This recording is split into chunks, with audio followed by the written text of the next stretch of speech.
पहले भाग में हमने समझा कि द सीक्रेट के अनुसार हमारे विचार और भावनाएं हमारी रियलिटी बनाते हैं।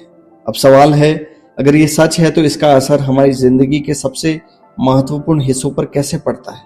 पैसा, रिश्ते, हेल्थ और सबसे बढ़कर ग्रेटिट्यूड। यही है इस दूसरे भाग का दिल, मतलब द एप्लीकेशन। जब सोच बदलती है तो जिंदगी बदलती है। मान लो दो लोग हैं, दोनों एक जैसी परिस्थितियों में हैं, दोनों के सामने एक जैसे चैलेंजेस हैं, लेकिन एक व्यक्ति हर समस्या में कमी देखता है और दूसरा हर समस्या में संभावना। धीरे धीरे दोनों की जिंदगी अलग रास्तों पर जाने लगती है। एक के पास फ्रस्ट्रेशन बढ़ती है, दूसरे के पास अपॉर्चुनिटीज। राइटर कहते हैं कि यह सिर्फ एटीट्यूड का फर्क नहीं है, ये अट्रैक्शन का फर्क है। क्योंकि आप जिस चीज पर अपना ध्यान केंद्रित करते हैं वही आपकी जिंदगी में बढ़ने लगती है। Energy flows where attention goes. अगर ध्यान कमी पर है तो कमी बढ़ेगी, अगर ध्यान अबंडेंस पर है तो अबंडेंस बढ़ेगा। यही प्रिंसिपल किताब जीवन के हर क्षेत्र में लागू करती है। पहला, मनी। पैसा पहले दिमाग में बनता है। ज्यादातर लोग पैसा चाहते हैं, लेकिन राइटर कहती है कि बहुत से लोग अनजाने में पैसे को दूर धकेलते हैं। कैसे? जब वे बार बार कहते हैं मेरे पास पैसे नहीं है, मैं अफोर्ड नहीं कर सकता, पैसा कमाना बहुत मुश्किल है। ये सिर्फ शब्द नहीं है, ये स्कार्सिटी की भावना है और लॉ ऑफ अट्रैक्शन उसी स्कार्सिटी को बढ़ाता है। यानी जब आपका ध्यान पैसे की कमी पर होता है तो आप और कमी अट्रैक्ट करते हैं। किताब कहती है कि पैसे की चाह नहीं, पैसे की भावना पैदा करो। अगर आप वेल्थ चाहते हो तो खुद को मेंटली अबंडेंट महसूस करना होगा। मतलब ये नहीं कि आप हकीकत से भाग जाएं, मतलब ये है कि आप अपने मन में कमी की जगह संभावना को जगह दें। जब इंसान अबंडेंस महसूस करता है तो उसका कॉन्फिडेंस बदलता है, उसके डिसीजंस बदलते हैं, उसकी एनर्जी बदलती है और फिर अपॉर्चुनिटीज भी बदलने लगती है। यानी wealth begins as a mindset before it becomes money. दूसरी बात, रिलेशनशिप्स। जो भीतर है वही बाहर मिलता है। अब बात रिश्तों की है। किताब कहती है कि रिलेशनशिप्स भी अट्रैक्शन के नियम पर चलते हैं। अगर आपके भीतर इनसिक्योरिटी, फियर, रिजेंटमेंट भरा है तो वही एनर्जी आपके रिश्तों में दिखाई देगी। आप बार बार ऐसे लोगों को अट्रैक्ट करेंगे जो वही इमोशंस ट्रिगर करें। लेकिन अगर आपके भीतर लव, रेस्पेक्ट और अप्रिसिएशन है तो वही एनर्जी लौट कर आती है, क्योंकि आप वही अट्रैक्ट करते हैं जो आप भीतर कैरी करते हैं। अगर कोई व्यक्ति खुद को प्यार के योग्य नहीं मानता तो वो अक्सर ऐसे रिश्ते चुनता है जो जहां उसे वही कमी महसूस हो।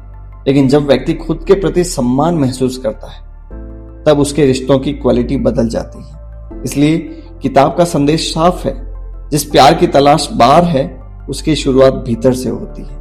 यह आइडिया सिर्फ रोमांटिक रिलेशनशिप्स के लिए नहीं है, दोस्ती, परिवार, प्रोफेशनल लाइफ, हर जगह यही नियम लागू होता है। तीसरी बात, हेल्थ।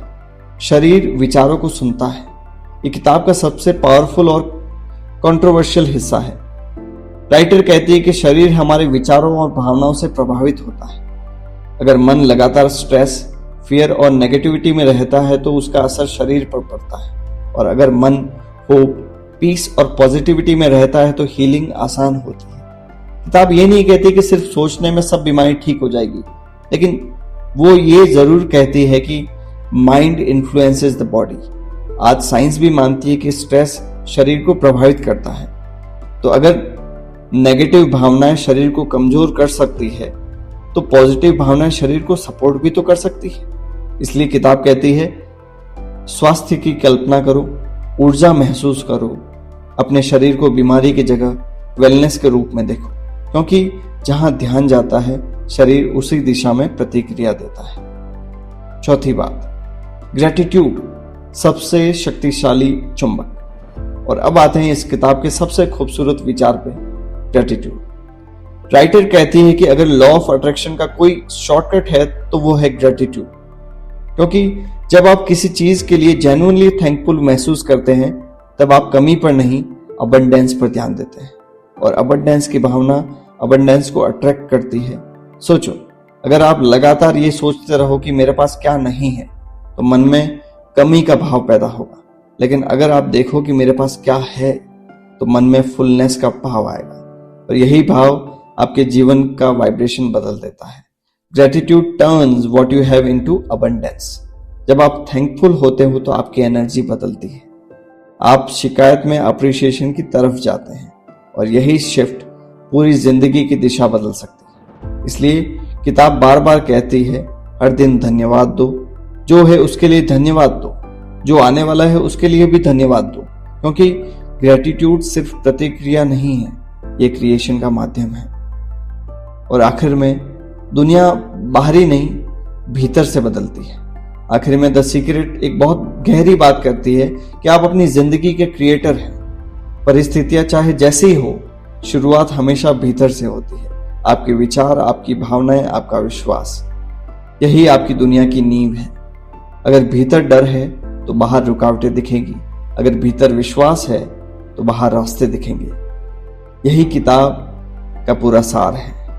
जिस रियलिटी की आप कल्पना करते हैं उसी की दिशा में आपका जीवन बढ़ने लगता है। और शायद यही द सीक्रेट का असली सीक्रेट है कि ब्रह्मांड से पहले हमें अपने भीतर की दुनिया को बदलना होगा, क्योंकि जब भीतर का वाइब्रेशन बदलता है तो बाहर की कहानी भी बदलने लगती है। Thank you.